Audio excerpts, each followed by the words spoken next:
Hello everyone, welcome back to Unlearn with Bianca. Today I have a very special guest with me, really excited about today's chat. I have Jackie Mitchell, she's a psychic medium, she's my friend, and she is gifting her precious time and energy to be here with us. I say precious time and energy. You are in hot demand with like a 2-year waiting list, so we're very lucky. Thank you for being here. You're welcome. Thank you so much for having me. Yeah, it's a little bit, I just think it's a sign of the times. People are wanting to know more. Yeah. And that's a really good thing. It's a really good 2 thing. years, you are the real deal. I don't think I've ever actually said this. I was thinking before I came, when did I first cross paths with you?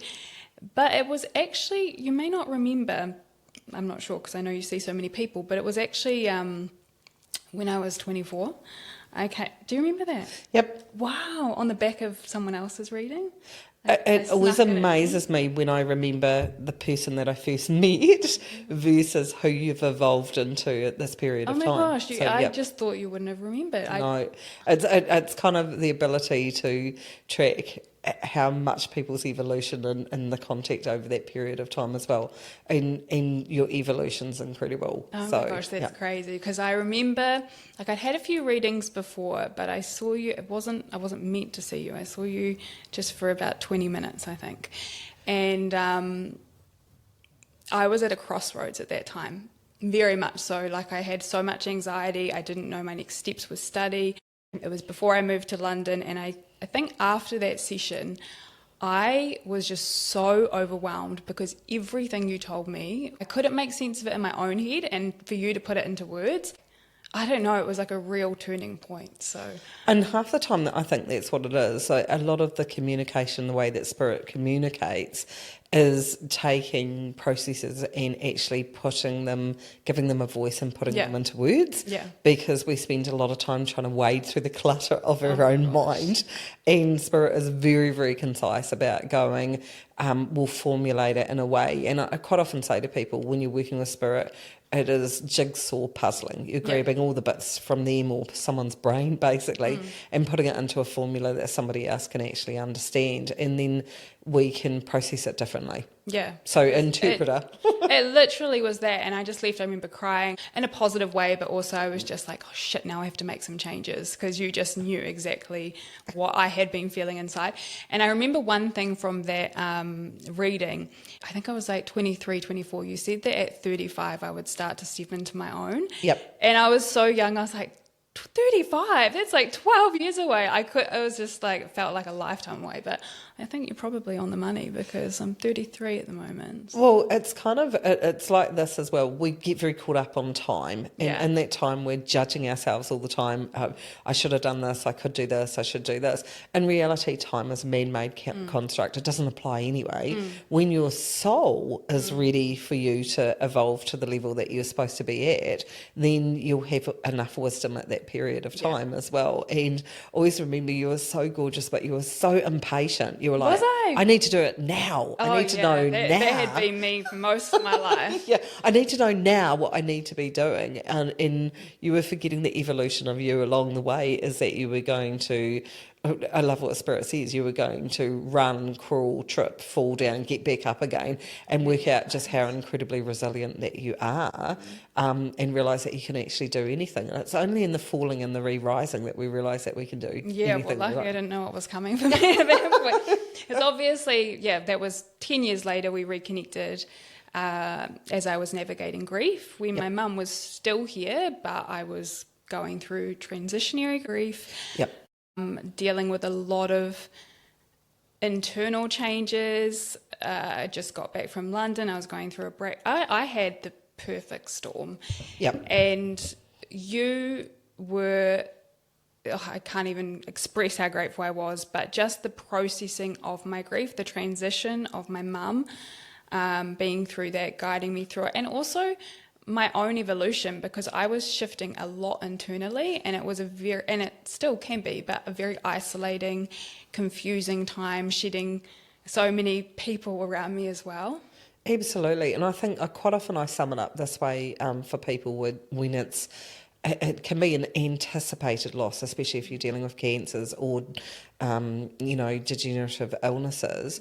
And there's no right pathway. I liken it to, this is going to take you to hell, and then you're going to have to find your own pathway back again. And it won't be like anybody else's, even though there's other people with you in there. It'll be uniquely your journey back from that hell. And that sounds like a really terrible way of putting it. It spirals you into a place that you never dreamt that you would be in, to deal with stuff that you never thought that you would deal with. And the pits of the despair of loss and grief, it is a hell. Yeah. And then you have to go, I don't even know who I am. Totally. Yeah, I've got to find my way back from it. And in the meantime, this is happening before your person's even transition. And then when they do transition, you're like, oh my gosh, I thought I had this sorted, to realise that it's not just hell, there's now a void where this person was that I also have to deal with. So it's an incredibly raw and agonising space for people to go through, because the depths that you go into, there's nothing that will bring that experience like the way that it was. Nothing. You're not the same person. Never. No. And in moments, you're not the same person. And you can literally always think of it that it looks a little bit, when Spirit shows it to me, like somebody's done a freeze frame, and there's one frame, and you're not that person, not that person, not that person, not that person. It's going on all the time. Yeah. And so I just thought at that period of time also how incredibly remarkable you were, because also, when that happens, everybody else around you is putting you into a role at exactly the same time. So you're not just losing your best friend because your mum was your best friend, but you're then having to turn up in a role for other family members. And grief is really, really triggering for so many people because we're not taught to deal with it very well. That basically you end up being a support person for people that you never expected to be, and you actually feel like putting your hand up and going, excuse me, it's me that actually lost my person. What the hell am I having to support everybody else for as well? It's interesting. The time, it's almost like you kind of know other people are thinking about what to say or how to deal with it, so you actually step in and try and, I don't know if that's a thing I just did, but... Oh no, if you've got an amazing emotional bandwidth, which you do, an anticipatory bandwidth that this is awkward for another person, how can I make this easier? Then they will see you as coping really, really well. Don't do that. No, absolutely not. And I was an autopilot. Yeah, absolutely. But I think it's defence mechanisms, right? If you're like, okay, well, I can do that role right at the moment, because if I don't do that role, then I'm running the risk of just turning into a blubbering heap on the ground, and I don't want to do that either. Then we will grab whatever makes us feel the safest within that environment. We won't like it because we'll actually resent the other person for being so thoughtless, basically. But everybody, that's why it's your own personal hell, because you can't tell how somebody else is going to deal with it, because we're all completely different. And I think probably that's the most painful part of that walk, is you would really like someone walking with you as you're navigating that process, but it's yours so intensely personal that there is no one else there. There's only you. Yeah. And that's really hard. Yeah. Really, really, really hard. Yeah. It's all taking me back to, well, actually grief is an ongoing process, but we'll talk about that absolutely further down the track. It doesn't go away, but it's when you're in the midst of it and everything around you is falling away. Sometimes I even look back and I'm like, how the fuck did I get through that period? Absolutely, and most people are like that. And I quite often think of the scene from Four Weddings and a Funeral, where he was reading the poem and he said that, how is the sun still rising and setting? And that's one of the things when I lost my own dad, he died tragically. The sun came up the next day and I thought, fuck off. Like, I'm sorry, what are you people doing walking around going, I'm just going about my business. Someone pivotal dropped off the planet and no one is paying any attention. And it's like this huge personal slight that you're going, I'm sorry, I can't actually forgive the fact that the world hasn't stopped on a dime because the most important person in my world died. And it's a weird feeling. I remember going to New World the day Mum died just to get some stuff for a platter and just being like, my world just ended and you guys are just shopping. And I was shopping too. It's just so discombobulating.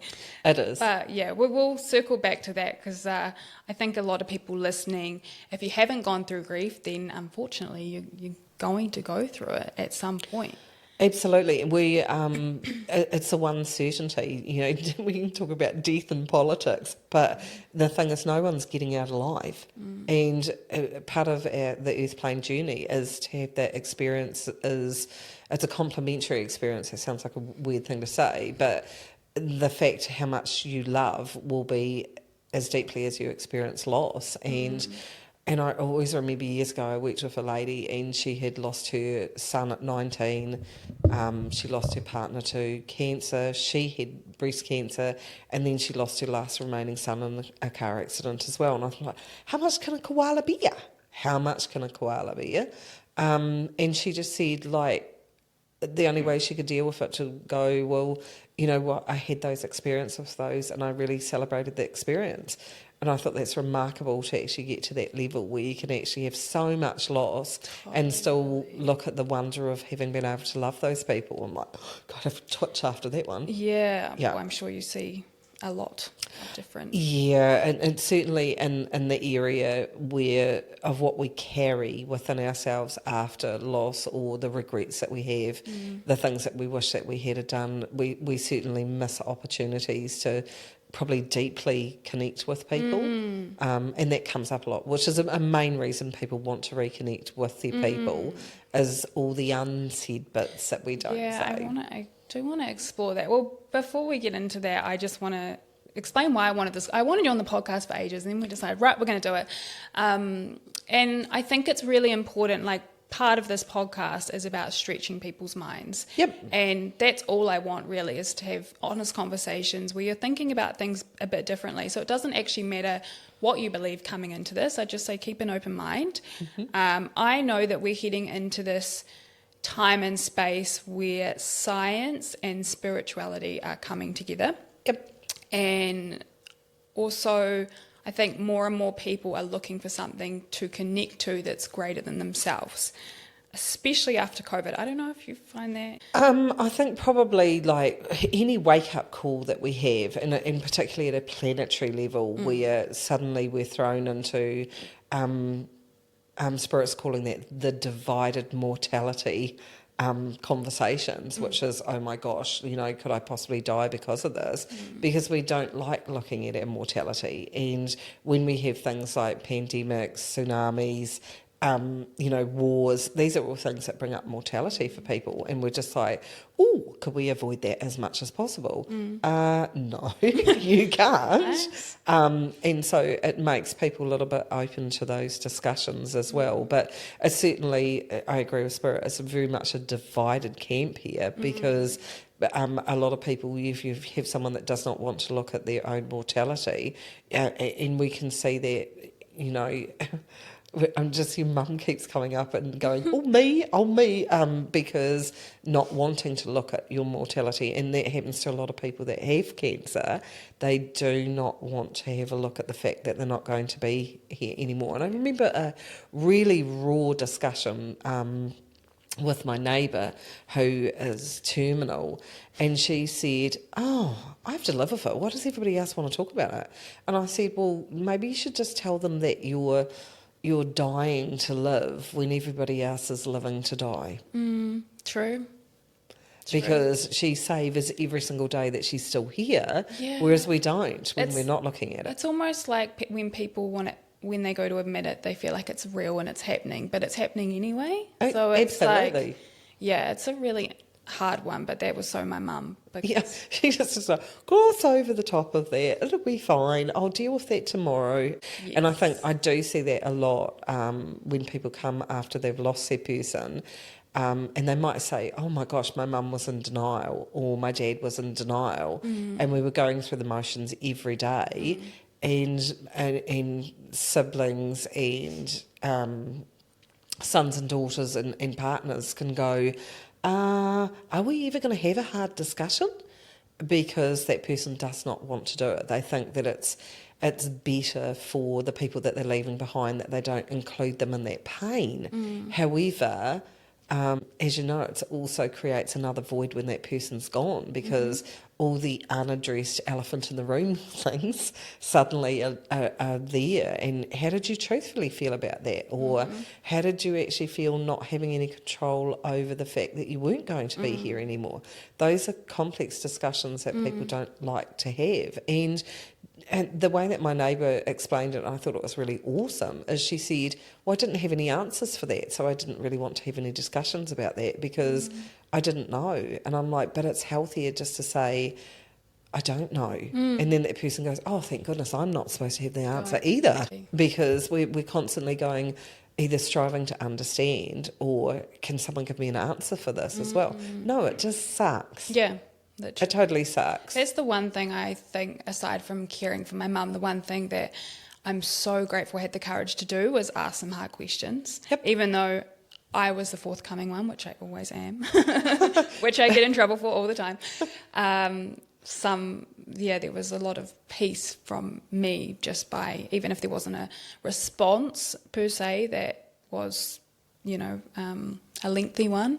Yep. I think just remembering that you don't always get the opportunity to ask questions. Absolutely, and good on you for doing that, because there's nothing worse than sitting. I remember working with my friend Joy, who had terminal cancer, and we talked a lot about what she could do from the other side, because she had only just got grandchildren, and then she was dying, and she was like, well, I've only just got them now, I'm going to lose them. And I'm like, oh my gosh, no, you're not. From the other side, you can help with how they're learning, how they're growing, all of those sorts of things. You'll get to do that. Just because you're not in the meat suit anymore doesn't mean that you're going to be limited by interactions and that's something to be really, really mindful of. This is where I want to go to next, because the human side of us can see, I want to avoid those conversations. I don't want to talk about grief. I don't want to talk about death because I don't want to face it. But you have a different level of perspective that you get to access. So for those of people listening who have never, or just curious about what it is a psychic medium actually does, can you tell us, first of all, the difference, and then how, when you're sitting down with people, like what you see or feel, because I know you have all the gifts, but in your own words. No, that's a good. Well, a psychic can basically pick up the energy field around like a living person, basically, as well. So for me, that's incorporated. Spirit has taught me to see colours around people, auric fields, follow people's thought patterns, that sort of thing. So we're very much to do with the psyche, basically, which is who you are in your entirety. And you just have to be nosy. That's it. Just nosy around those sorts of curiosity. Curiosity is a massive thing when it comes to working with spirit, because if you don't ask a question, then you won't know. So that's why I always say ask a question. Yeah, it's very, very important that someone's asking the question, or else there's no answer. Yeah. So, and the medium side is basically a person who consciously chooses to work with the person outside of the meat suit, basically, who's past a spirit realm, who wants to reconnect with their person. And the main reason that I got into it is because I lost people that I loved in my 30s.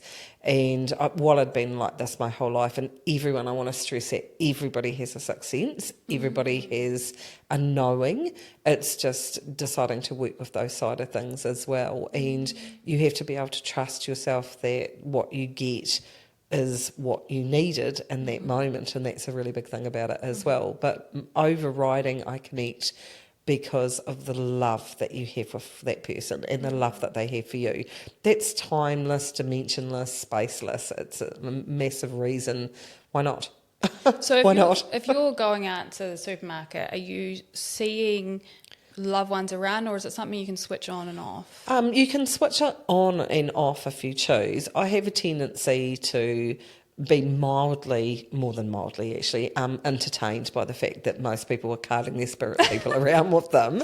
And I remember it was a couple of years ago, I came across a little old lady in Farmers pushing her trolley, and her person in spirit, he was there with her, and he was like gently redirecting her to he was following what she was thinking about in her head. She wanted to buy some towels, clearly. So she's in the towel aisle, but he's directing her to the colours that he thought she should go have. And she's not aware that he's doing that until she said to me, she said, do you know, I was going to buy that colour, but I just know that my husband would not like that colour. I can just hear him saying, don't buy that colour. And I'm like, yes, you would hear him saying. Mentally, I'm thinking, yes, you would hear him And saying. she was just the lady next to you. you. Yeah, she's just God, like standing right beside me, but he's standing beside her and he winked at me and he said, no, I don't like that colour. And I said, well, she's not. Mentally, no, she's not going to buy that colour anyway. Yeah. And he's like, ho, ho, ho. And I just thought, oh my gosh, if people knew those thoughts that are just randomly popping into your head that you think, oh my gosh, where did that come from? The left field. That is normally a person in spirit going, here, I'll just add my 2 cents worth as well. Yeah. And he was merrily going along behind her because he'd said to me, oh, she's a little bit of a kleptomaniac when it comes to places like farmers with all the things. So I could watch her for a little bit, observed her, and she would put things in the trolley and then she would get it back out of the trolley. And you could literally hear her going, oh no, he'll not be happy if I bought that. So back it went onto the shelf again. And he'd turn and wink at me. And I'm just like, how amazing they'd had such a long lifetime together that since his passing, he still was able to do those interactions with her. That doesn't end just because you're not in the meat suit anymore. And it's so probably hard for people that don't have that. It must be frustrating for you because you can see it, but for people that can't.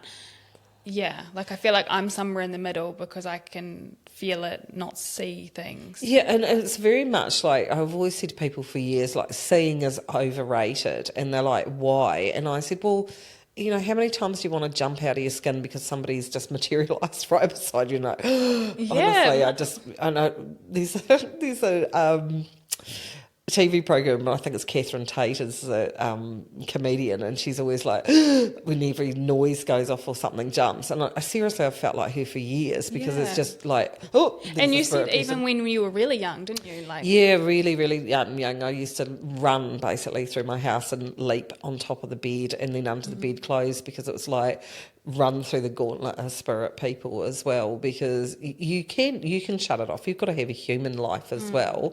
But as I said, most of it is amusement for me, that I'm like, oh, look what's going on over there, and those people haven't even noticed. But it's just, these eyes are really, I explain it to people, these eyes are designed for this dimension. So you can pick up a lot of people say, peripheral movement.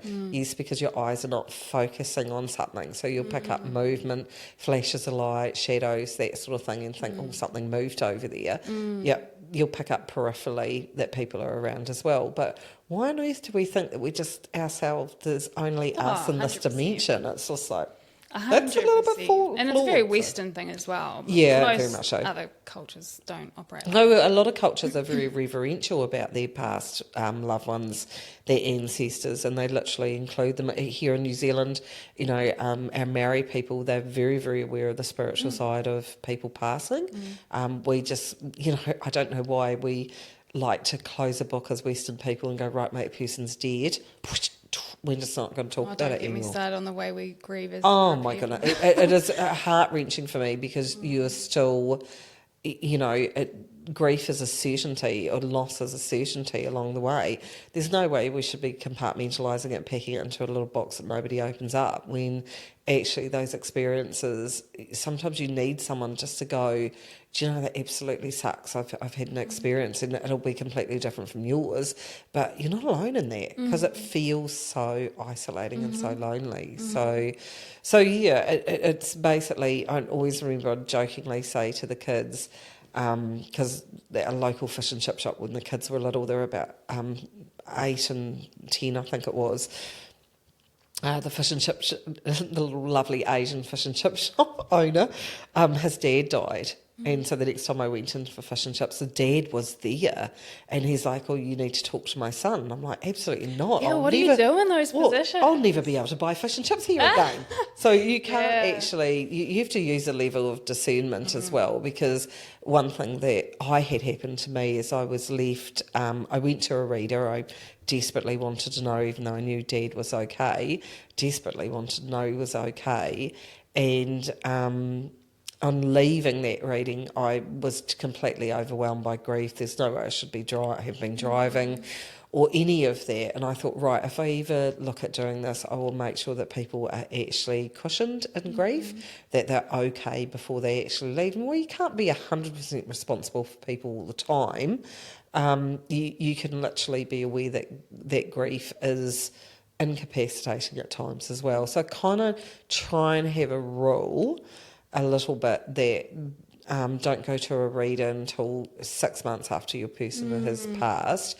Not because they won't want to talk to you, they want to talk to you straight away. It's just that you're so raw and so fragile, it's probably not a good idea because you'll be taken out and thrown into that grief. And then on the other side, what people don't see happening is your person is beside themselves, that they can't hold you or hug you or look after you because they're not here. Oh, that makes me sad. Oh, I know. It's so I have people on you're managing then the spirit person on the other side of their grief. We're going, oh my gosh, they're not okay. Oh, and my then you've got a gosh, person in front of you not okay. Oh, And so you're you're managing both sides of that equation as well.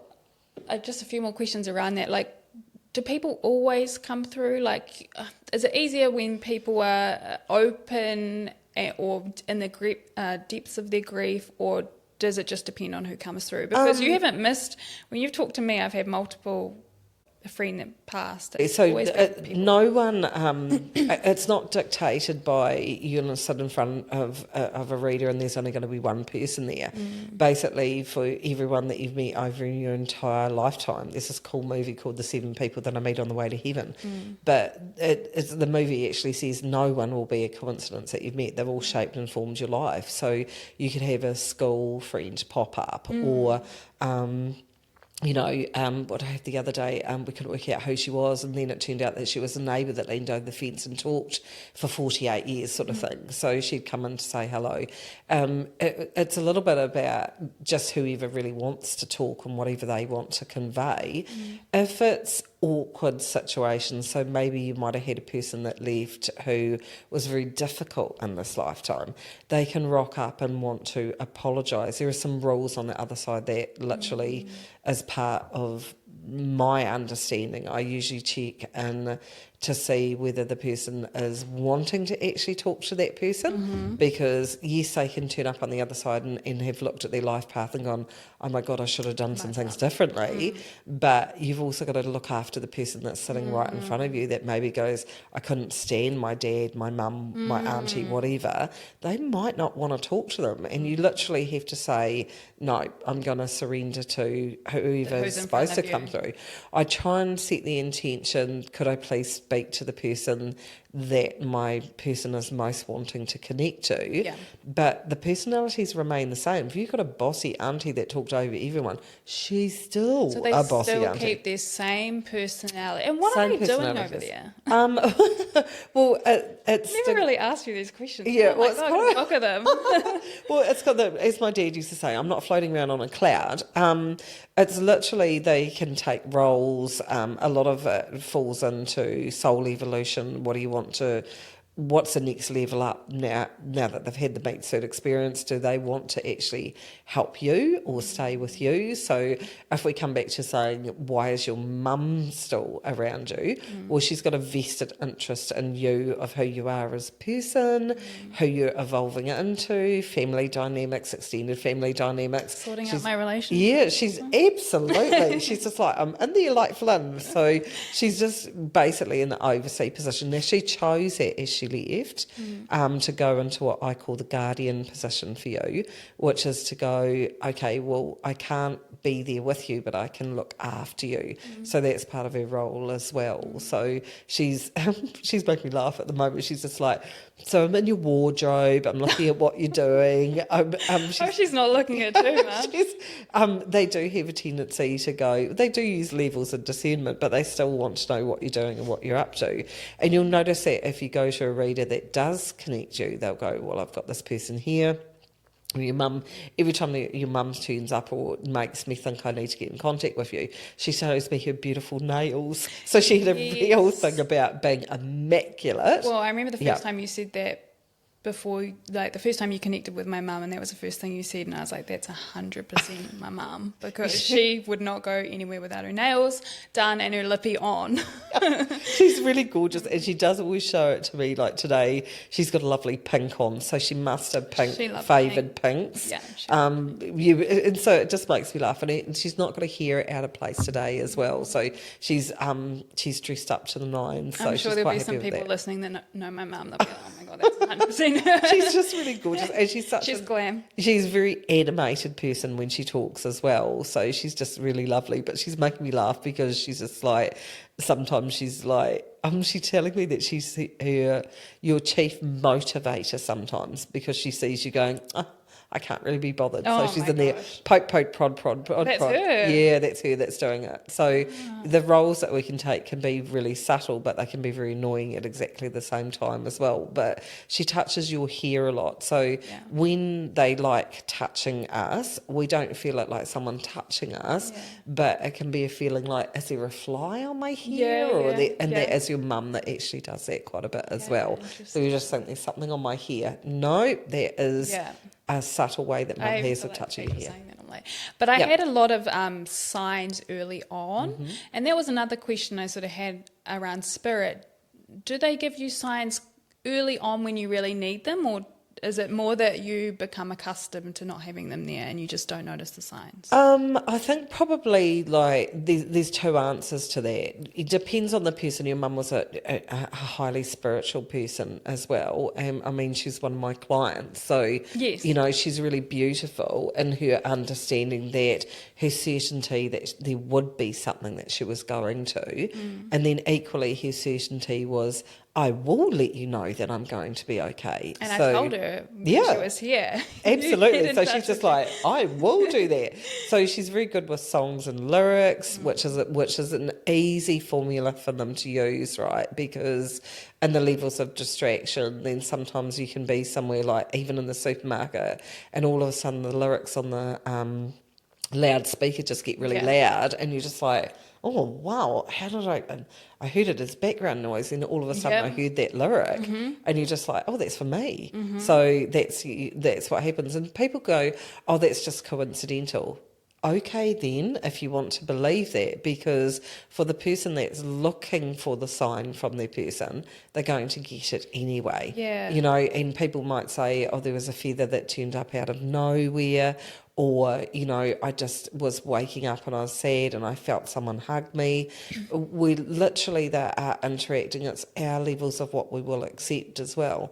And I think probably, I don't remember one of my clients, she won't mind me saying, it's just really lovely. She said her husband was very, very polite. He would always get up out of bed if he had to do a party and go into the hallway. He wouldn't come. And she said, I just knew he was okay, because she said, I felt the bed go down, and she said, like someone had got off it. And she said, then there was a fart noise in the hallway, and she said, I laughed my head off, because she said only he would do that. And that's the thing that's really, really lovely when you work with people for a long period of time.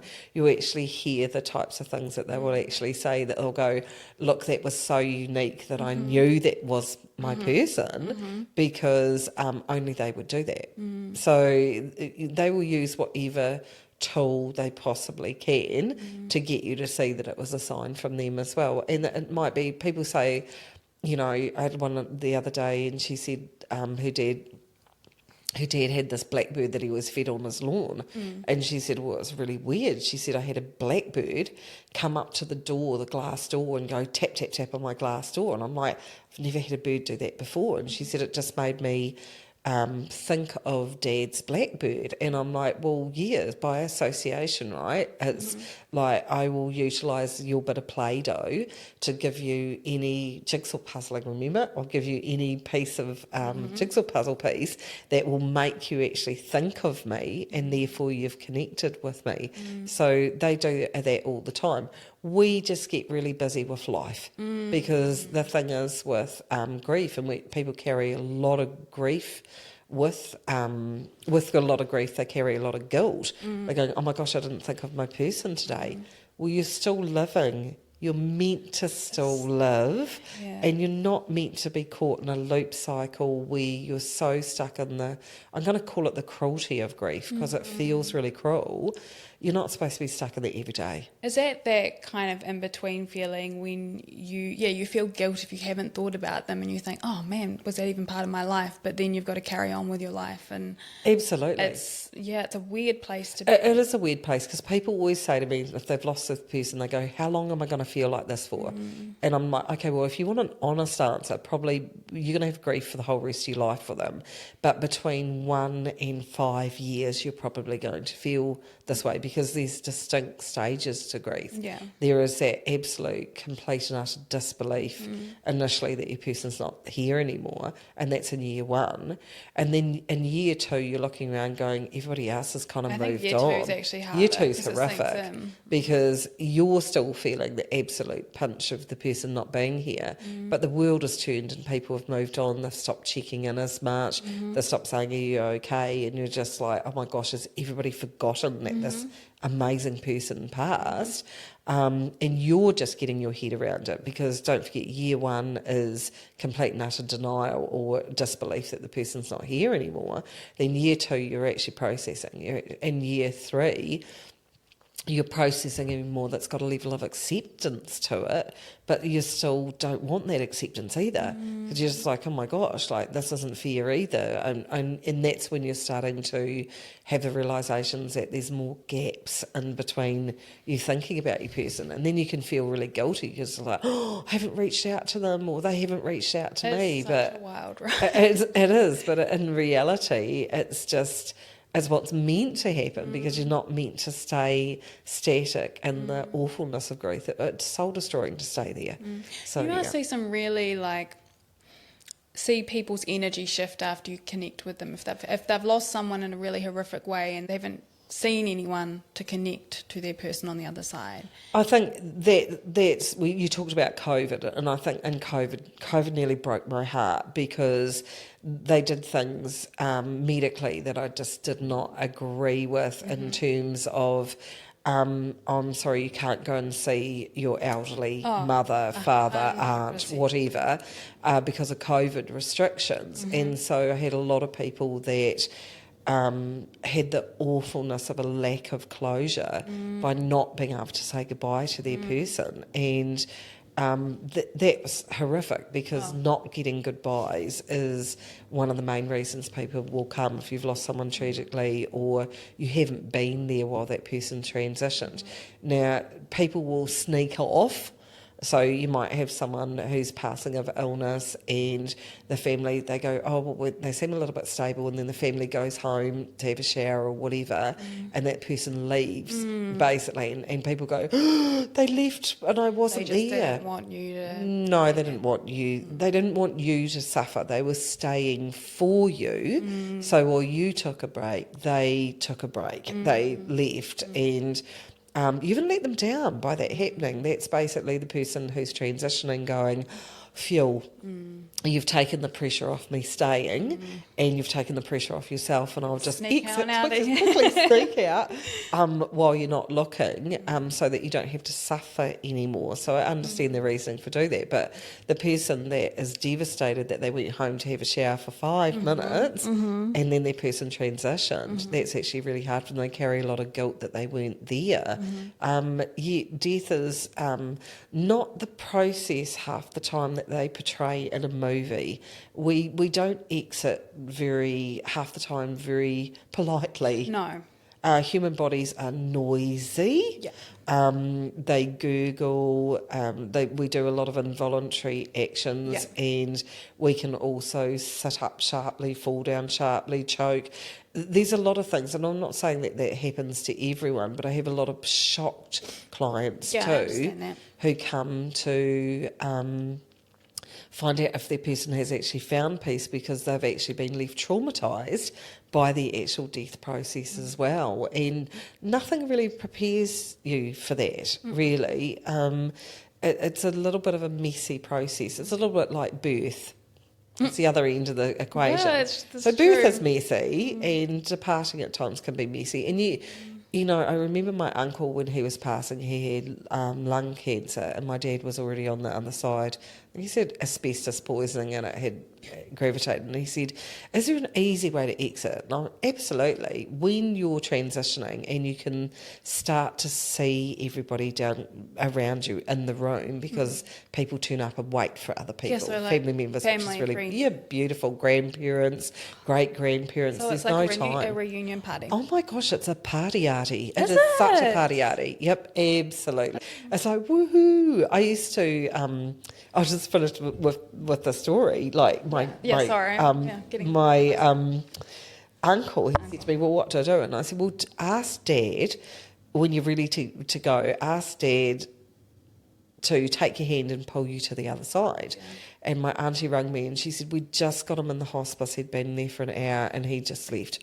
And I'm like, well, good. He didn't want to go to hospice anyway. Yeah. So he clearly asked Dad to take his hand and pull him to the other side. And that can only happen at a specific time, but it's a free will planet.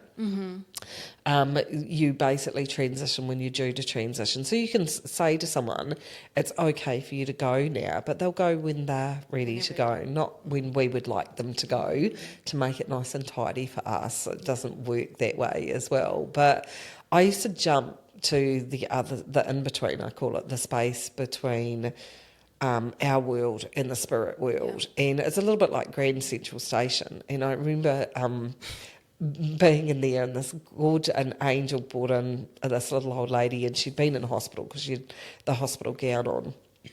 And as she came forward, there was a group of like 15 people just waiting for her on the other side. And a man stepped forward, and she looked at him and she goes, oh, Eddie. And he goes, yes. And she goes, well, you're dead. And he's laughed and he said, yep. And so are you. And she goes, well, I wouldn't have a nightgown on then, would I? And he said, well, just think it's different. And it was just like click. And she was in this beautiful like twin set. Her hair was immaculate and everything. She was probably in her 90s, this beautiful woman. And he goes, now, isn't that better? And she said, yes. And she goes, does it mean I'm dead? And he said, absolutely. And she's like, oh. Oh, and she's looking at all the other people and realising that they're all past as well. They're all the people that she's catching up with. And her lovely husband taken her hand and just led her forward to the group, and they were all clustered around her going, welcome home, well done. There's a huge party when you get to the other side. The earth plane's hard work, everybody knows. I've just got so many questions now. I'm just like, so what happens if there's like toxic, we don't have to go into it full ball, but like toxic dynamics, or if someone's cheated on the earth plane, then they have to reconnect with the ex back up there. It must be. Well, it's kind of when you go through the veil, so the in-between is the space, it's like Grand Central Station. So you land there first, and what you do is you've landed there and you're completely in the meat suit shape that you were in, even though you're in spirit, right? So you're there, that's the easiest transition because you've been anchored on the earth plane for maybe 90 years or whatever. You're 100% aware that you've got legs and arms and everything like that. So you're greeted in that way from the other side. Then mostly you'll be positioned there with the people that you most want to see. That's what you'll end up doing, is you'll get there and it's like, oh, this is the people that I most want to see. Then from that, you'll do a life review. And in the life review, which is completely done without judgment, by the way, you literally observe, oh my gosh, I didn't see that I had another choice at that period of time, or I didn't see that I actually needed that betrayal from that person so that I could actually shape myself differently in my life. And I needed that. So you get to see all of that with impartiality. Also, in a life review, you get to see how the other person felt, which we don't do in the human form. So you just get all this wisdom and understanding. So you process at a completely different level with impartiality. So without the human dynamics of you're a rotter and you're a ratbag and all that sort of thing, you go, oh my gosh, I learned so much. So we're now talking about complex soul agreements in the background here of why we incarnate together. So you'll see that person and you'll literally go, thanks to the learning that I got down here. So we're not quite as, I always say that when we're in an earth plane body, we're like an 8-year-old having a temper tantrum, basically, no matter how old we are, because we take all those feelings are very intense when we're incarnated. And so when we go through the veil, it's sort of like we're watching a movie. Yep. We're in a game show kind of thing. Yeah, absolutely. It's like, wow, I made that choice. What was I thinking at the time? And that's why I always say jokingly to people, you'll read did you read this small print on your soul contract and go, damn, I actually planned this for me. Yeah, you because told me I picked this. Yeah, you planned it for yourself to have as many complex experiences that you can. So at the other end, you're looking at that and going, wow, I learned that. It's all about soul growth. I learned that. So these people signed up in your soul group for you to have an experience together. And it might be common threads we come to experience: abandonment, rejection, betrayal, so we can integrate what it feels like and how we deal with those feelings and whether we self-betray ourselves or self-abandon ourselves, all of those sorts of things. It's really complex. So this is one of the biggest learning realms you can come to as well. So I have seen somebody go to the other side that had like 4 husbands, and I think they've just put a movie out about it, actually. They've just done a movie recently about the dynamic of if you go to the other side and would you choose to be with that partner or would you choose to be that partner? That's very, very human, because in reality we love that person Everyone gets for along on the other side. we love that person for what they brought to it, and we love people that thinking person like, for hell what no, I'm not reconnecting with. Yeah, absolutely. So on the other side, you don't have to stay with that person to the same sort of what did you just say then, Angel? Clinical dynamic that we look at it down here, because we basically go, and monogamy, you have to be with this person for 30 years of your life. So we're polyamorous on the other side. Yeah, well, we're defined by the experience, you see, more than everything. I'm truly grateful for that experience. And so I love you for that, but I equally love you for that experience. There's no having to choose. There's just a mutual celebration of the experience that you actually had. So yeah, it's the other side is fascinating because it's just like, imagine it's just like a big school that you're just like, sign up there. Yeah, grounded if you have all that access to be able to go into these other rooms. You wiggle your toes and go, right at the moment I'm in the meat suit. I'm in the meat suit. Yeah, and it's very much because I've met people an awful lot who say that they want to aspire to be more spiritual. And I'm like, I suggest you aspire to be more human right at the moment, because that's what you're in. You're walking around in the meat suit, so you may be a spiritual being having a human experience, but you're going back there. So, and that's a given. So for a brief window of time. Yeah, because I can't imagine it would be easy. Maybe 80 years you're here to have a little bit of this experience as well. So it used to make me laugh because I had this dynamic when I was a kid, this make you laugh. I used to say to people, does it ever feel like you like this, like this inside the meat suit? And they're like, no. And so I've been very aware most of my life I'm in something. So I feel like this a lot. Like I've got binoculars or looking out through binoculars because I'm very aware I'm in something. And our souls are, of course, travelling in this vehicle for this period of time. Yeah, we had that conversation. Yeah, before. absolutely. Yeah. So, yeah, it's quite funny. Oh, there's so many. I'm like wanting to go into like religion, different things, but I think I'll park that for now. I have to get... Well, religion, just briefly, religion is hilarious, not in an awful way, where we get very, very concerned on the earth plane with right and wrong down here. On the other side, you will pass under like whatever's acceptable to you. So if you wanted to believe that you're going to meet Jesus when you pass, you will. Yeah. Anything that makes your transition easier. So if you believed in the Quran, if you basically, a lot of the Indian traditions, with Shiva and all those sorts of things, you will transition under whatever makes you feel the easiest and most connected, so that your transition is easier. And that's why when we talk about near-death experiences, people come back and go, oh my gosh, the feeling of love, I was so loved, it was amazing, I didn't want to come back. You're literally cushioned at the time of your passing into that complete understanding of unconditional love, which is really lovely. For suicide also, there's a space that I absolutely love on the other side. I don't know quite what to call it. It's a receiving space, but if you take your own life, you go to this space, which is basically, it's defined like almost like pure love, and you are literally loved into remembering who you are beyond the damage that you did to yourself on the earth plane in terms of your emotional state, your mental state, everything like that. You just I think that is a question that comes up quite a lot, and I can imagine it comes up in your readings quite a lot about whether not only are they okay, but whether they go to the same place. Oh, absolutely. I mean, a common question people have said to me is there hell? If there's, heaven, is there hell? And I'm like, well, it's the hell that we do to ourselves, basically, as well. And I haven't seen anyone in terms of going to the other side that isn't cushioned and loved and looked after as much as possible. There isn't the punishment to the degree that we think that there is while we're in human form. We get very caught up on that right or wrong. And I think that here on the earth plane, suicide is very, very misunderstood in terms of the level of pain that we can be in through our own mind. Is very, because you can't see it, it's not tangible, you can't touch it, then it's very hard for us to understand with the roles and the faces that we put on, how could I not see that the person was so much in trouble? Well, nobody can get in somebody else's mind. Your viewpoint of the world, everything like that, it's very personal, it's very, very hidden. And I guess sometimes people think of suicide as a failure. There's no failure with it. There was only pain that somebody wanted to get out of, basically.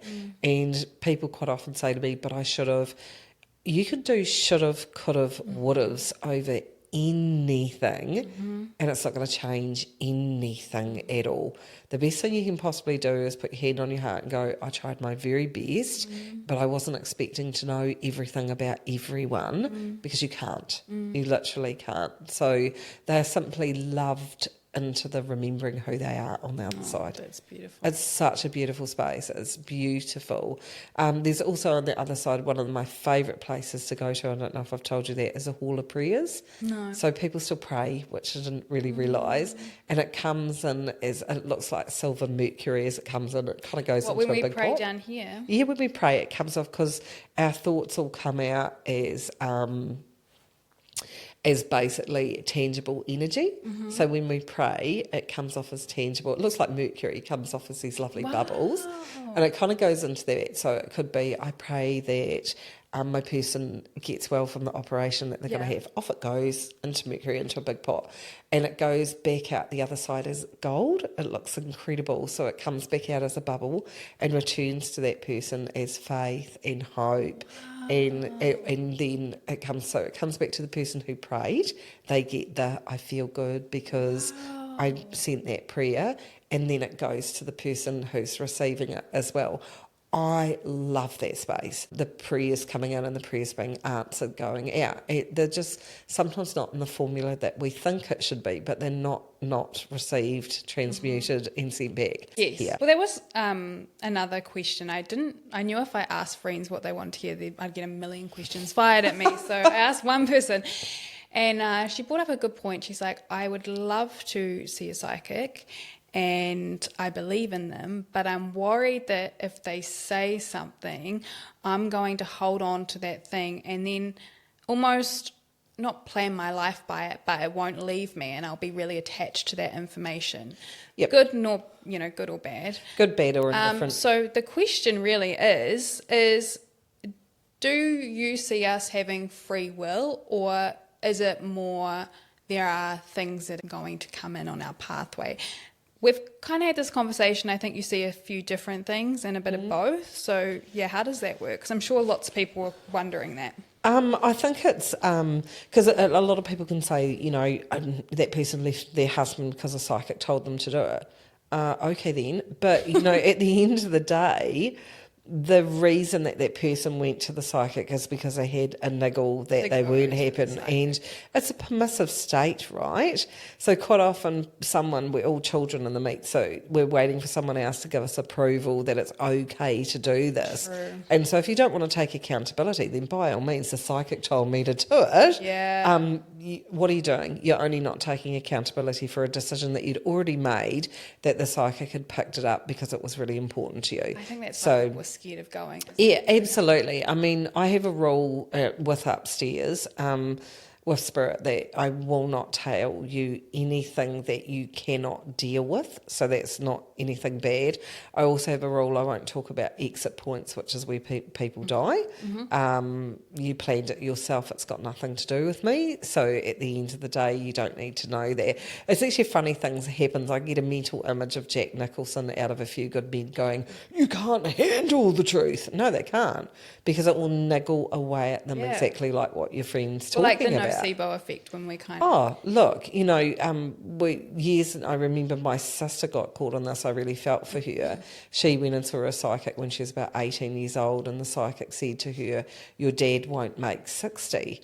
And so she had been joking with Dad the week before he died, that looks like he'll make 60 after all. Well, he was 57, and then he was killed the following week, and she felt terrible that she had been teasing him about that before he actually passed. And it's things like that, yes, you can probably hold on to, but sometimes there's markers that have come up in spirit to actually help gently redirect a person away from what they're currently doing. Now, if they choose to redirect away from it, it's because subconsciously or at a soul level they knew that they were on that wrong pathway anyway.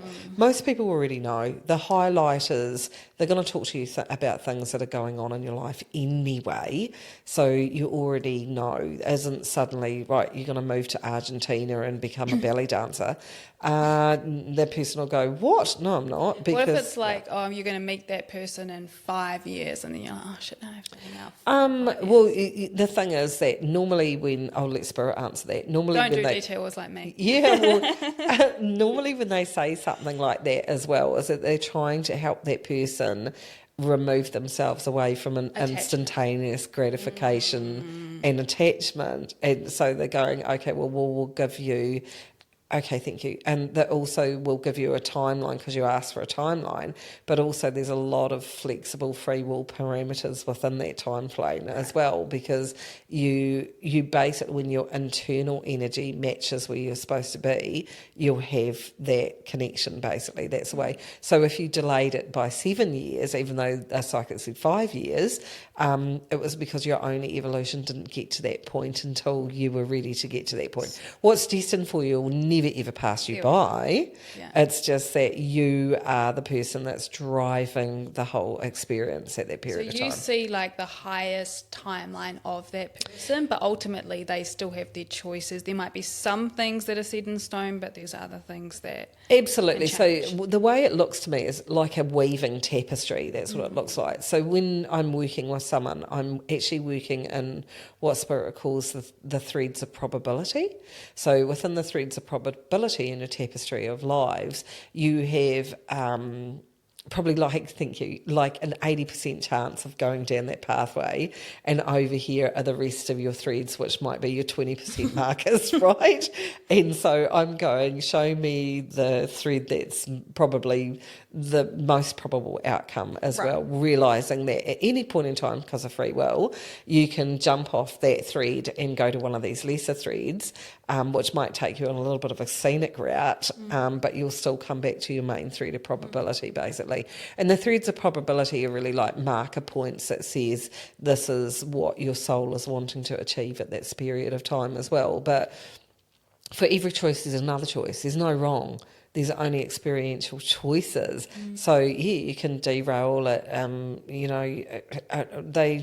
I use analogies a lot for people so they understand. So there was a movie called Sliding Doors, and she basically, what would happen if she got the train or she missed the train? Same thing, it will take you off in a completely different direction, but it's not the wrong direction. People always say to me, but what if I get it wrong? oh my gosh, you can't. You're going to segue off over to here and make some decisions that work okay in that period of time. I mean, people make me laugh and they go, oh, well, you said I'd meet a person and I didn't. I'm like, okay. Because it, again, has nothing to do with me, because if you missed an opportunity, and I remember one lady, it was right there, I said, you're going to go away this weekend, someone's going to come up to you in a bar and offer you their number. If you don't take their number, you're not going to meet that person again. It's a random chance meeting that's showing up as an opportunity. Well, she rang me the following week and she goes, that happened, but I got the willies and I didn't take his number, so how do I get him back again? And I'm like, was your man. you can't get him back again. It's there's chance meetings all the time, there's opportunities all the time. Yeah. It's whether in your free will you're going to follow through on it. Is there anything to fear? Not really, because you're in control of it. You can go, I watch people, they get told something, they're like, oh, I'm not doing that. And I say to Spirit all the time, you guys deliberately did that so that they go, I'm not doing that. And they get back on the pathway that they're supposed to be on anyway. So I'm like, oh, you guys. Reverse psychology. Yeah, absolutely. And they will do it that way as well. And I'm like, oh my gosh. And it's like, they're not doing it to be manipulative like what we would think of down here. They're doing it for... The universe is always working for you. It's not working against you. It's like, okay, we'll take any way we can to encourage you. So we might use a reverse psychology, but we're trying to encourage you to get back on your pathway. And then like the tragic exit points with young people pass, and they teacher are souls. Right. So they are here to teach people around them Yep. things. Absolutely. So my nephew left at 19. He took his own life. And I had been teaching him about the other side. So I was really cross with him when I found him on the other side. And I said, I didn't teach you about spirit for you to leave. And he said, no, but you were teaching me about love. And in the 2 years, he'd had mental health issues really, really badly. But for 2 years, we'd been talking about that he was... numerology, he was a 6, which is a big love person. And he said he worked out that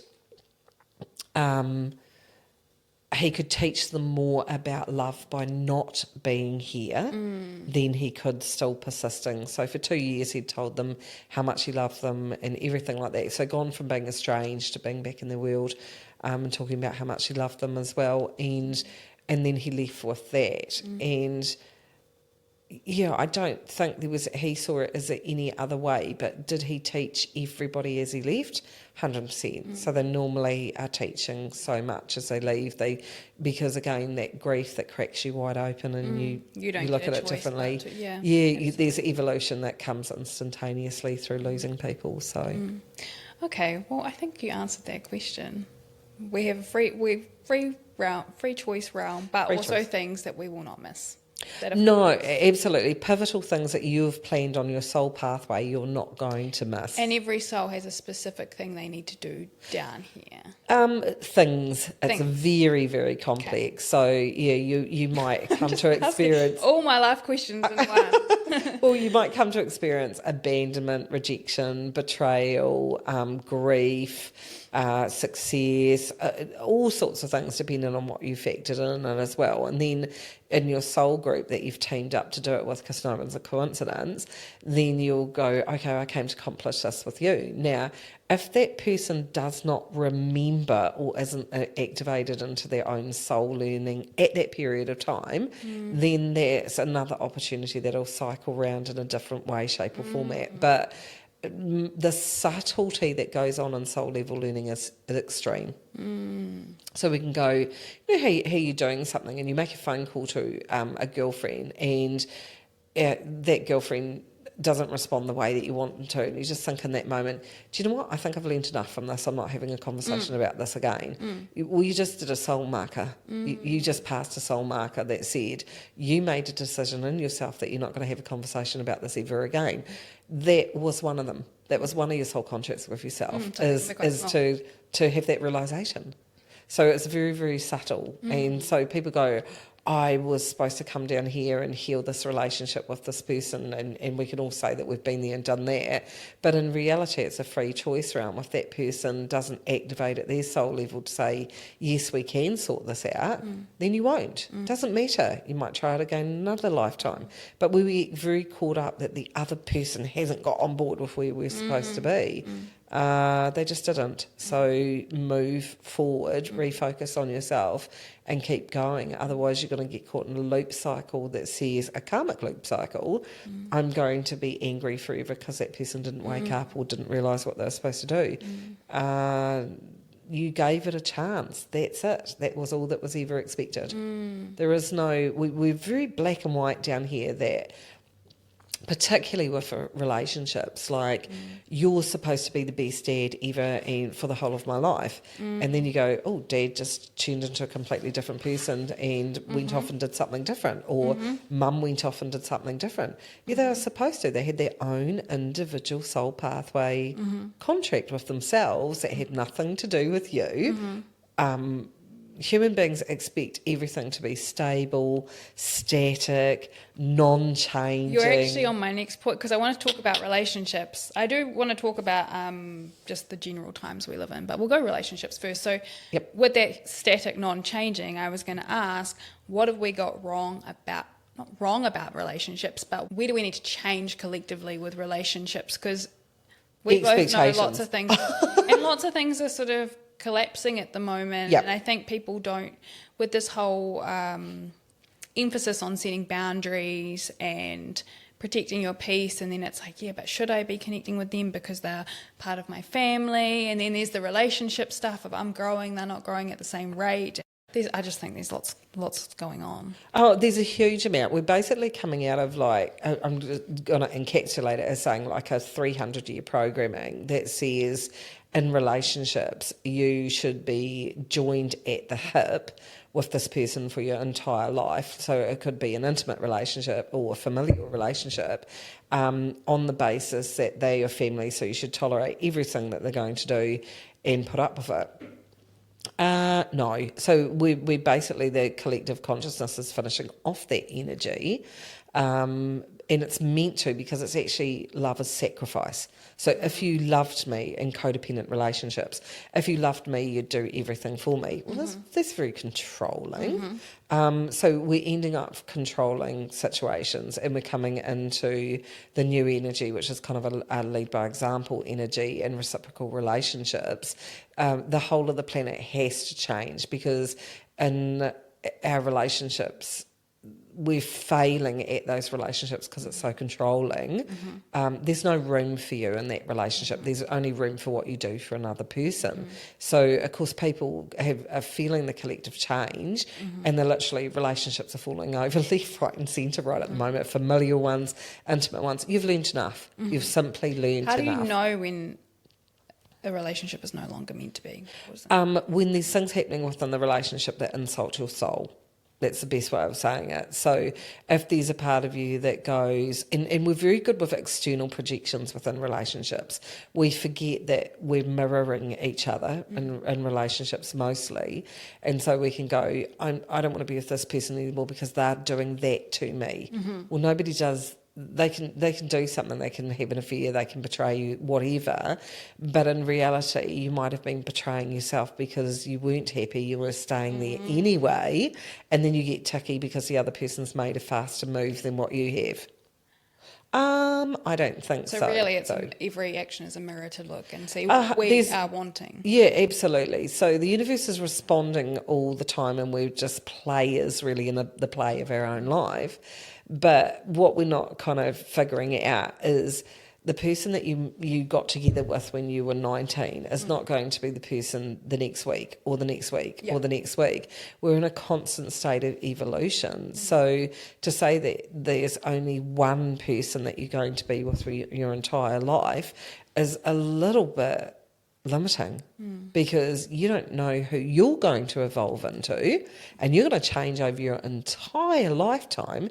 And sometimes we're not humble enough just to go to call it and be vulnerable enough to just go, do you know what, we're just completely different people. Some people do, they're very good. We're just completely different people now, and we actually don't suit each other anymore. But some people can be in that long term. Most of the time you'll find that someone's learnt to compromise massively to keep the other. There will be a dominant personality under that old Because regime. I remember asking you, how many people do you think there's that whole conversation around, is there one person or is there people that are good for you? Is there one person you're meant to be with, or people that are good for you? No, there's not one. There's about 16 people that you're meant to be with in one lifetime. And I remember saying that at a workshop, 16? and one lady said, oh, no, there's quite a few people I've been with. Is it more than 16? And I'm like, no. It's about, I said, I'll quantify that. There's a potentiality of you having not just intimate flings or whatever relationships, but there's about 16 people you could potentially partner up with. 16? Yeah, absolutely. But across the world? Yeah, 100%. But you, or more, but you are not looking at it going, I love the way that my guide's just explaining it. She says you are literally coming at it looking for what you perceive as the mirror image of yourself, right? So you have a whole lot of rules and conditions. So you meet the person that you're supposed to, one of the partners that you're supposed to be with, and you're like, oh, I'm not dating someone that's got no hair. So you've judged it on an external appearance, right? Because of the insecurity that you're in at that period of time. So Bobo, contestant number one, has just passed you because you've put a rule and condition on what that person's supposed to be like. Now, that's why people talk about the one, which does my head in. Because I've actually ignored 15 The one, the one for you is literally you in your lifetime. And when you get out of your own way, then you find a person that you can literally tolerate, which sounds really terrible. You're not tolerating them, but you've got to a level where you've literally gone, okay, I admire a lot of these things in this person. They will be your own things. You're just projecting, because when people say to me, but I was really in love with that person, I'm like, no, you weren't. You were in love with how you felt about yourself when you were with that person. In reality, that had nothing to do with that person. You could feel like that without that person being around, if you let yourself feel that way. But we quite often blur it and say, I only felt like that because of that person. That's not strictly a truth. You felt like that, but you told yourself it was because of that person. So we're very naive, if you like, when it comes to realising what we're projecting, what we think that other person, and love is amazing, and you can have a counterpart because we need counterparts to learn about ourselves as well. So you can have masculine, feminine, masculine, whatever format that looks like. It's not defined by gender, to be perfectly honest, but you're not connecting with yourself. You're going, that's an external person, person. That's how we know, back to if like a relationship's run its course, is because there's codependency. Normally there'll be trigger moments, or there might be codependency, or the bad habits that you've got into with that person, and you're like, I can't do this anymore. That bit where I said it insults your soul is literally that you've got to a threshold where you've learned everything that you could possibly learn from that person. So you either surrender and just settle into, this is my best friend energy, and we'll go through life together, which is the basis of long-term relationships, to be perfectly honest. And you're saying it doesn't have to be like that. So we get caught up in a lot of what evangelists is calling zing. You say you were brought up in a very dramatic environment, then you literally go, I have to be with a person that mirrors inadvertently that drama, so I need intensity and fighting and arguing and that sort of thing to feel that's what love feels like to me. So we're very caught up in dynamics of experiences that we've already had. I don't think our society helps with this because questions I ask when I'm working with people in relationship stuff is, right, did you love Beauty and the Beast? Did you love Snow White? Yeah. Because you can have your Prince Charming, but what happens when he leaves skid marks in his undies and doesn't change the toilet roll and drops his socks all over the floor? He's no longer Prince Charming. He's infinitely human. Kind of been told lie a little bit about. Well, you're just going to hold that against him when he's only being a human being, right?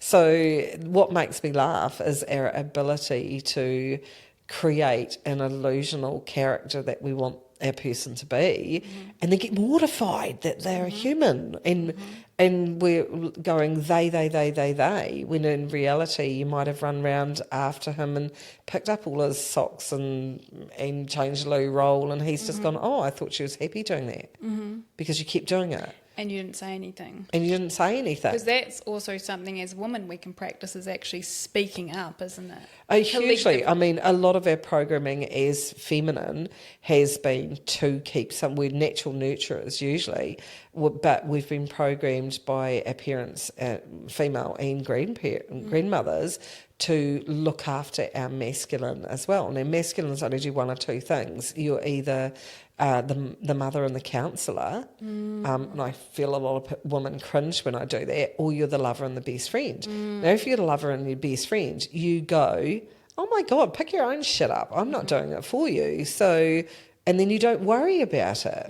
But, you know, You have to release control around that. honestly, and when I say to women, you're actually being really controlling. If you're following them out and going, you don't hang the washing up right, you are being controlling, because it doesn't bother him. You're letting all his behaviour, and that's the demise of relationships. A lot is women or men can be in relationships going, you need to turn up exactly like me. And so initially you go, oh, these are the quirks that I loved about this person. Then 5 years down the track, these are the quirks that really annoy me about this person. I'm like, okay, you're overly focused on them. They're just being themselves. Yeah. So we have all these expectations about what a relationship should look like, when basically I explain to women at the moment, the reason the Miley Cyrus song I Could Buy Myself Flowers was so popular is because you can. If you like flowers, stop expecting him to buy them. Go buy them for yourself. And they're like, oh, women go, well, doesn't that mean that he's not got chivalry or he's not a romantic? Well, he might not be. Have you asked him whether he's a romantic? Did you tell him what was important to you? Oh, I've dropped lots of hints. Men are not subtle. They're not subtle. Go do this as a really good trick if you're in a long-term relationship. Go and buy a really expensive bunch of flowers for yourself and put it on the table. Write in the card, from me to me, but put it on the table. Your partner will walk in and go, oh, who's the flowers from? Straight away. So what you've got to do is it's an education process of what's important. If it's important to you, men are action-based, they will follow your example. If you and we women wait, have to be open to that, as 100%. you've talked about. 100%. Instead of having Many expectations, and the expectations are invisible, right? Because nobody mentions them. I expected him to open the car door for me and he didn't. Well, did you tell him? Yeah. And did you tell him it was important to you? What's important to you? Yeah, absolutely. And did you do it by doing it for yourself first, so it really anchored in that he realises that that's really important? Yeah. And the same for men. If men want a lovely, amazingly dressed up version of the female that they want to be with, then guys, you better pay for that. You better take them to the spa. You better take them to the hairdressers. You better fork out for that if that's what you want, and tell your person it's important to them, because at the end of the day, I mean, we judge the earth plane an awful lot by what people look like, not who they are, right? So if you're going to fall for that, that's like, what'd you just say then? That's like buying Rose's chocolates where someone's muddled up the flavours in the middle and you go, well, that's not Turkish delight. Well, you bought it by the package on the outside. You need to Because people say to me, is this the one? It always reminds me. They go, is this the one? I I'm bet like, you hear that all the time. well, this is the one that you need right at the moment. That'll show you your insecurities, because that's what interpersonal relationships do. They teach you about yourself. So yeah, this person that you've got right now that might break your heart and hurt you will be perfect for you, because you'll stop sacrificing yourself when somebody does that to you. So there is no right, there is no wrong. There's only an expectation that person should be perfect, right? Well, they are perfect for what you're going to experience with them. And women say to me, I didn't ask for him to betray me. Or men say, I didn't ask for her to leave me. And I'm like, well, no, but what were you doing that was actively working within the relationship to connect, to conversate, away from invisible expectations? So you actually got to vulnerability. You actually got to truthful alignment. And the new energy is pushing this. So any illusional relationships, codependent relationships, sacrificial relationships, they're out. We lost those with the year of the snake disappearing, and we're into reciprocal, honest, raw, different levels of communication. We're about to see a new planet over the next 6 to 7 years. And it can be quite hard if you are someone who values honesty and vulnerability to actually not feel like you're too much or connect on that level. But as you said, that you start matching people at that level when you're comfortable in it in yourself. Very much so. As soon as you aren't, it's a little bit this way, I'll say to women, if you're going to go out in the dating scene and you're not emotionally available for yourself, you are a massive magnet for emotionally unavailable men. And the same if you're, because the thing is, you're going to match the frequency of whoever. So if you doubt your self-worth, or you're insecure about your looks or whatever, you'll get somebody that literally comments about your looks or comments about your self-worth or whatever. And it's so that the universe can use another tool to help you grow, which is another person. And I don't know how many people that I see, they go, oh, they forget one thing as well, because we're not taught it. Past the age of 26, you will not get that zing of intensity that we say is chemistry with somebody. There's actually a trauma response that says warning, warning, body response that actually says, this has activated all my visceral body responses that says that there's a warning around this person. We quite often go, oh no, it's chemistry, and then go, oh gosh, they were a rotter. It's familiarity. Yeah, pretty much. So yeah, it's quite, there's just not a lot of educating, because you'll literally do what happened in your own family dynamic, and you'll literally follow that subconsciously without actually realising it. So, yeah, I did an episode on attachment styles, so go back and listen to that one. Awesome. As we're on the back of relationships, because that was all super helpful. First of all, how do you see children in terms of connecting with spirit? Because I know that they're quite open to a certain age. From 0 to 10 years old, you've got basically a little bit like you're in a hypnotic state, really. So you're just absorbing everything. But up to 10 years old, the pathways are there to be able to see and hear spirit as well. Normally about 10 years old, we're really anchoring in logic. So logic side of things says, you know, it looks like a chair is a chair, it's tangible. So we start to really focus on that. We would need to keep the part of ourselves open as children to just go, yep, I saw that. But you think about it, you know, you've got maybe a 4-year-old who goes, Mummy, there's a lady standing right beside you, and you go, oh, no, there's not. Then that child immediately says, oh, I kind of got that wrong. So they stop saying what they've seen because there wasn't a harmonious platform to allow that to land right. So we start to close down. You think about it, we start to close down what we say, how we say it, because somebody else hasn't given us approval. So I have a lot of people that say, oh, when I was a kid I could see and hear spirit, but it gave me the willies, or my mum growled about it, and so I stopped actually doing that. So that happens a lot. Might have been like me and had made up friends. Yeah, and we were talking about that the other day. Imaginary friends, if you've got children with imaginary friends, probably not imaginary. They could be either either siblings waiting to come through, souls that didn't get to come here, or just parallel souls that are keeping company as well. Okay, so, interesting. yeah, it's very, very fascinating.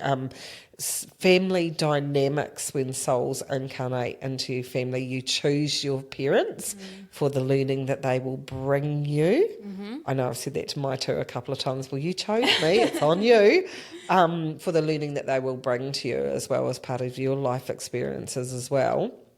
And one thing not to ever forget with children is that the meat suit may be young, but there's an old soul inhabiting that, and they come in with innate wisdom as well, depending on the experience too. So we have a tendency to dismiss that kids wouldn't understand, when probably your child is way more understanding than what you do. You've just become really anchored in the way that you believe things over your lifetime, and that becomes a limitation.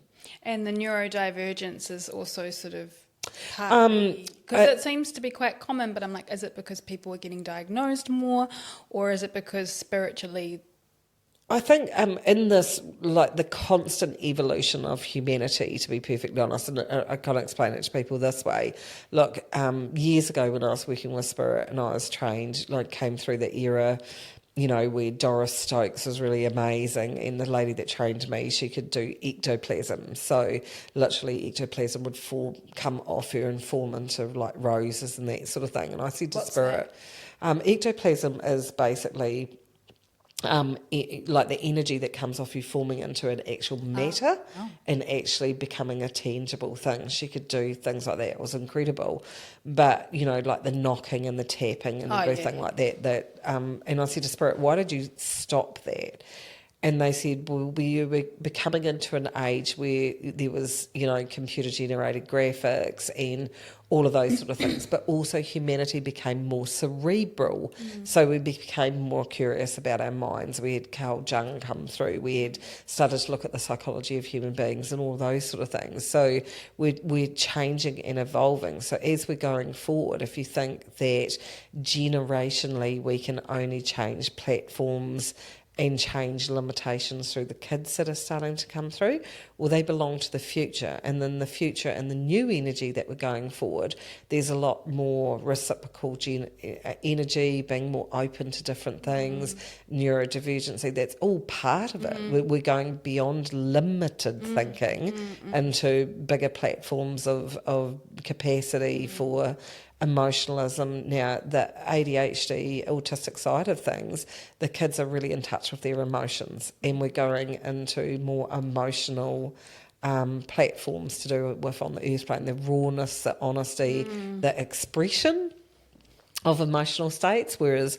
my generation, I'm Gen X, they were literally, you don't talk about your feelings, that's yucky, be seen, not heard, don't rock the boat, it's a completely different. So the universe in its infinite wisdom goes, well, that's not working. Let's bring through it a generation of kids that are really in touch with their emotions, and we've labelled them as autistic or difficult or on the spectrum or whatever. But they're just really big feelers. So the universe is always trying to correct and work for us in terms of the limitations that we've put on ourselves as well. So for me, it's fascinating to watch, because I'm just like, people are like saying, oh my God, my kids are just out of the box. They're just really hard to control.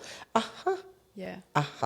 So we're going from a really controlling element into a much more free form flow element, right? So the kids are going to be like this. And I'm like, look at the gift of what they can teach you. If you're a Gen X that's been, or a millennial or a parent that's just been really anchored in control, and you end up with a loose cannon child who's come to break those rules and change everything. You need to go, woohoo, we got one out of the box, a unicorn, and let them be the unicornness, because otherwise you're going to try and bend them to a limitation that they just can't. They're not here for that rule. They came to be themselves. And the rule of thumb from Spirit is, can you not just love them? Because that's what we should be doing with people. We should be celebrating their quirkiness, their oddness, not trying to control them, and just go, what a genuine delight I have this person in my world, right? And we should do that with our partners too, because Otherwise, you're trying to model them into what? Yeah. Something that suits you. That makes you feel more safer. Perfect. I've done that before. Yeah, everybody does. I don't know how long we've been speaking for, but I want to just a few more things. Talk about health and like where we're heading with that, because I think we're both on the same wavelength when we see what's coming in terms of the body being really incorporated in the way that we're healing. We know that chronic illness is on the rise. I think a lot of people listening will have potentially had some lingering health stuff, and I think emotions being in alignment with what's true to you is a massive piece of the puzzle that's missing out of Western healthcare. Yep. What do you see the future of like where health's going, or the way we deal with health? Certainly, I think that we're not terribly good when it comes to health. We've had a lot of programming. If you look at over the last 300 years, we're like, okay, I've got a pain in my digestive tract. I'm going to go to the doctor, and the doctor's going to go, well, yes, you do have a digestive tract. We're going to start a process of needle in a haystack to try and find out what's wrong with you, basically. Not really realising that you're, again, sourcing externally an answer for something that's been created in you, right? Mm-hmm. And we're not very good with being told, well, it's your body, whatever emotional states you're going to create in it, or whatever experiences you're supposed to have in your body, you're going to be directly responsible for the creation of that. And because we're not programmed to think that way. No, not at all. And if you think, we'll bring it back, Spirit has asked me to bring it right back to kids. If you've got a child and they fall down and they scrape their knee, then they're literally going to wail, maybe roll on the floor a little bit, and actually really focus on expressing that emotional state. So true. So that they then, address the wounding, get the nurturing, get the response that they want, they look clear for it. a safety cue from their parent. 100% about where they can actually be. Now, if we let them do that, that's a full circular process, right? This happened, I felt this, I didn't get shut down, I was safe to do this, I was safe to express it. You think of yourself as an adult, and I'll use myself as an example. I was leading a lady in my gate, and it was a new house, and I'd forgotten that the path was unstable. Turned around, tripped over, fell in the garden. Got up, I did, and I said to her, I'm so sorry, that wasn't really meant to happen. Walked inside and I thought, I've got a bruise the size of Mount Vesuvius on my hip, and I've still got to sit here when I really want to cry and do the reading that I'm going to do. So I'm going to pretend that nothing's happened, and I'm going to just keep going with the reading. Where did I put all that emotion? Where did I put all that? It took weeks for that bruise to heal, weeks and weeks and weeks, because I literally anchored it in through no expression, for not taking the time that I should have done to actually look at it. And I'm talking about, this is like a minor example, but you think about it as reinforcing that over and over again. Where is that disharmony going to go in your body, right? So we go, it was just energy, it was just intangible. Nope, it's energy, it's now stuck. You've stuffed it somewhere, you've suppressed it, you haven't rolled around the floor like kids do and actually let it out. You've anchored it somewhere, and then you'll just keep feeding it. But it's the self-abandoning that actually we even have to recognise when we're doing it. Like, I still do it all the time, but it's noticing it first in subtle ways when we actually take the role. Absolutely. Permissive states and self-acknowledgement, you are not putting somebody else out. You are nurturing, self-regulating, looking after yourself, so that dis-ease is not stored in the body, then reinforced in the body. Because it's a little bit like, they're giving me an analogy at the moment of the lion that had the thorn in its paw and it needed the mouse to pull it out. Well, that's fine. You can literally say, gosh, I've that was a painful experience. I've put it in my liver. And so it's like the thorn. It's created a weak spot, and then for every time that somebody lets you down, then you keep adding it onto your liver. Then you keep adding it onto your liver. Then you go to the doctor and you're like, I've got problems with my liver, or I've got a lot of pain in my liver, and then you're down a rabbit hole process with your doctor going, let's do blood tests and find out why your liver levels and your enzyme levels are not doing what they should do. We think we should put you on some medication with that. Okay, lovely, but what started the thorn in the first place? Yeah. And people, I think, also have this real distinction between, but these physical markers that's not to do with stress or emotion, but it's like, hello, the stress and the emotion impacts the nervous system, which changes the physical markers. Absolutely. And by the time you noticed it, it is physical. I'm afraid. Yeah. You've reinforced that puppy so much that you've now got a physical process that you then want to take to a doctor to make them responsible for it and help you sort it out when you've actually caused the anomaly in the first place. So you have to go, okay, I see a lot of people, they'll go, oh my gosh, I've had this digestive tract problem for my entire life. And I'm like, okay, because if you break it down really simply and you go, what can't you stomach about your life? They go, oh, I've had a mother who's driven me nuts for years and I can never say what I want to say to her and I can't stomach her behaviour. If you put it into straight body talk, then you would find that people would talk completely differently. That person gives me the shit.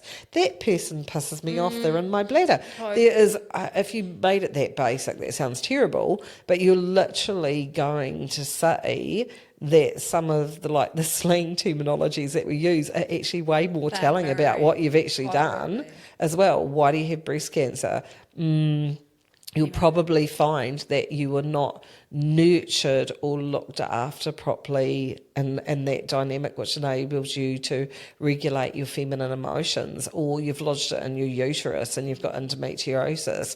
Yes, you can have genetic links to familial issues to do with the meat suit, but emotionally, if that's then like the thorn, right? That is the thorn that's waiting to be triggered by the way that you treat yourself. So if I have really low self-worth and I don't see myself as a valuable female, woomph, endometriosis activated off that wee thorn that was already there to be triggered. Have you seen things like endometriosis heal before? Basically, there's thresholds, if you like. So say somebody's activated something so detrimentally and that thorn from the family genetics is there, then once it's in full-blown activation mode, you're in a process that you have to go through the process to actually decide how you want to heal from this. Is it a medical fix that you do, or do you actually look at it in terms of how can I help nurture myself in a complementary way to that process? But once you're in the process, you're in the process. Because what's that process going to teach you? To look after yourself. More than what you were before it actually started. So I think of it like a rolling ball. You can stop the ball, but you've got to catch the ball and stop the ball in the middle. If it's rolling in its way over there, then you're running to try and catch up to that process. You'll have to spend an equal amount of investment to help that heal, to be perfectly honest, because you reinforced it and reinforced it and reinforced it until it became a physical issue. Now you have to deal with the physical issue. So heading into the future, not only do we have to look at our health holistically, but dealing with our stress and emotions will be hugely, because things will speed up, right? Very much so. And the thing is that it's an anchored reality. You haven't noticed a niggle first. So the first thing a lot of healers are talking at the moment about the nervous system is literally stop. How are you responding right now? Have you braced in your diaphragm to the drama that somebody else is going to bring? Or you're walking down the street and you say, oh, crikey, there's that guy that I caught up with last week. He drove me nuts and now he's coming towards me. Bracing myself. Okay, I'm suddenly hanging there. And you've got to start paying attention to the way that you're responding in the body all the time. I mean, I caught up with someone yesterday and I was painting for the first time in ages and I thought, I'm not on guard or I'm not watching or I'm just genuinely enjoying catching up with that person. imagine if you're catching up with like a family member that you just don't want to catch up with, your tensions rife in the body, you're holding on to it, this is going to be drama, that's all pouring into the body, and then you leave that place and you're mentally and physically exhausted. Well, you've got all that trapped in the body. Like, keep reinforcing that, and you're like, oh my God, my back is killing me. Burdens of responsibility. So you're saying it's actually okay to actually not even be and put yourself into that situation? If you, in this new energy, because it's about authenticity, alignment, and consciously choosing, you can literally, and it isn't about being hurtful, it's about, I deeply honour that I'm not, I don't have the capacity. I don't have the capacity. My body's saying, I can't do this. This person is exhausting me. So you've got a choice in that moment. You can either go, okay, I need to look after me and stop taking on the emotional responsibility of that person every time I see them because I'm the one that's suffering for it. Or I can use a level of discernment that just says, no, I'm not seeing that person today because my soul doesn't feel like it and my body is telling me it's not a good idea. Yeah. We're going to get a lot more in the noticing of how our body actually responds to people, and that discernment is going to tell you where the alignments are that you want to have with people.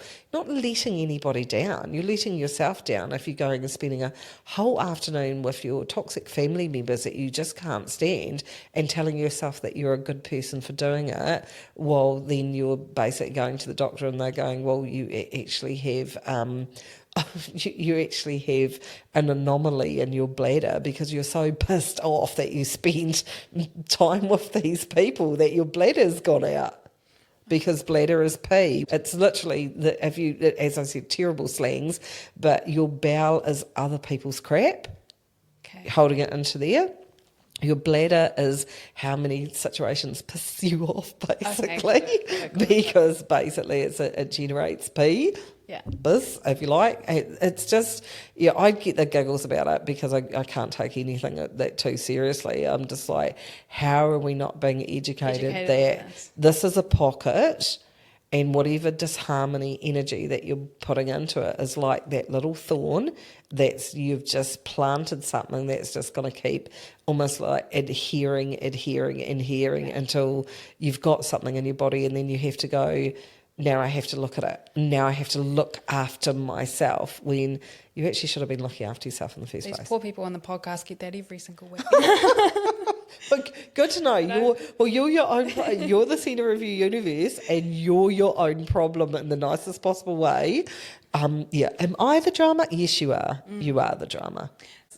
I think I'm going to have to potentially get you back when the time is right to talk a bit more about mental health and AI, and there's a few other things, but we have been talking for quite a while. So I guess last question, anything for me in the coming year, what do I need to be focusing in on? Well, I have to bring your mum through because she's standing right behind you anyway as well, and she's been fiddling with your hair the whole time. So and she's lovely here. She's actually doing that, but she's just said that she's actually giving you a really big dollop of the courage to say the things that you want to say, not cushioning it because you're cushioning, if you're cushioning anything, you're cushioning it so it's more digestible for somebody else, right? So it's just about being free enough to actually go. That's her fault. I know, and she's 100% aware of that because she said she taught you to be very good and turn up in the best possible way, but she said that was for her, not necessarily for you, because she's telling me that at times where you did say exactly what you think, she was a little bit taken aback that I you'd used to be like that.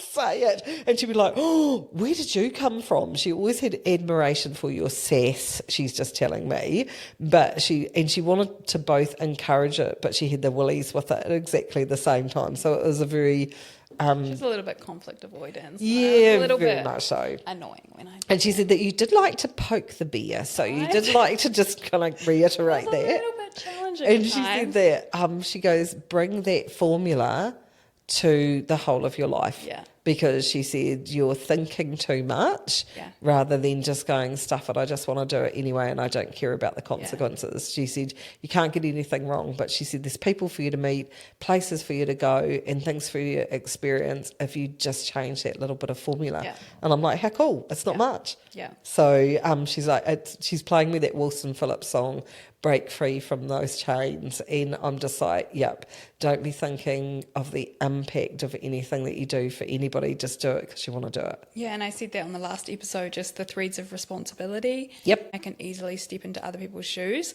So the empathy levels. She called it 5 minutes of empathy. She said you don't need any more, I don't know why she's talking about study, but she just said you don't need to study anything else.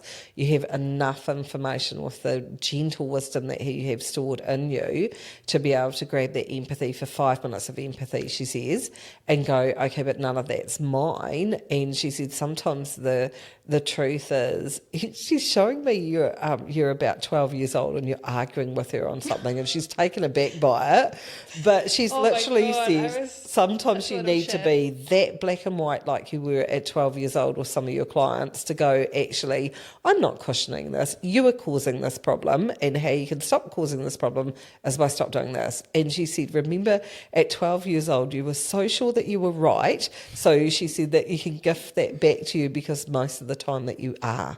And when you're in that surety, she said, this is when you're truly alive because you're in touch with yourself, your knowledge and your wisdom. And she goes, she just wants you to bring that back as well. And she's making me laugh because she just said that you were pretty on fire at that period of time of your life. I was on fire. I was on my teenage years. Yep. She said that they were awesome, but she said you're watching other people too much, going, I should probably tone me down. She goes, we would like to tone you up because she said you've got a voice that needs to be heard, and she said it's your year to stamp your feet and go, right, we need to do some things different. Right, watch out everyone. I love that. She's absolutely adamant because she said you're always going to have the travel, you're always going to have the people, but she said you actually came to teach people, and she said maybe they're just not listening because you're not saying it firmly enough. I'm like, that's a really good point. Yeah, there's a few things I could be firmer on. Yep, she's just like, if you believe it, then it's inspirational for other people to follow your example. She said, she said it isn't about yelling it from the rooftops. It's that certainty that she sees you having going forward of going, nope, I just need to say this. That's just the way it is. And she said that don't get up here, she's just told you, because up here makes you second guess yourself. So she said don't pause before you say it, just say it. And she's like, oh, look at me telling you things that I would never do if I was here. No, it's all stuff I need to hear. That's awesome. Thank you. And that's what I love about you passing on the messages. It often feels like it is literally... Well, it is mum, but it's very much in a she's firm very. way. That's how I take on information. I'd prefer someone to be straight. Yeah, she's funny because she does this fluttery thing with her hands. So she's like, oh, did I tell her too much? And I'm like, see, I can see where her influence is kind of at cross purposes with who you need to be as well, because she's just like, oh, did I say too much to her just then? And I'm like, okay, stop. Yeah, you've got to, in yourself, what you could do is go, oh my gosh, I can feel in me the influence of mum, but that, thanks mum, I love that, but that's not who I am. Who I am is the person that needs to be a bit more assertive than that. So I'll take on board your programming, mum, but I just have to be me. Yep. And she said that's a bit where you can do that in a 2-second pause and say it anyway. She's just telling you as well, because she spent a lot of her life trying to keep other people happy, and she said there's no room for you if you're trying to do that. There's no room for anyone. I learnt that through her process, and that's what you learn through grief. Yeah, you do a lot of reflections. Absolutely. And she said you got a completely different pathway to her, and she said you got travel, so much fun to be have, and she said that it's a little bit of a get to the end of the year and you're looking back and going, oh my gosh, I've got a completely new life. And she goes, well, you asked for that. She said, you didn't come to do boring, don't do boring. I've never done boring. No, not meant to. You know how bored I get to a bed.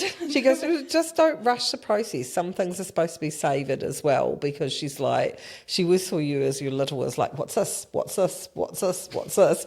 And she said sometimes it's just like, it doesn't need to be poked and prodded. You can just let it be the way that it is. She's just laughing.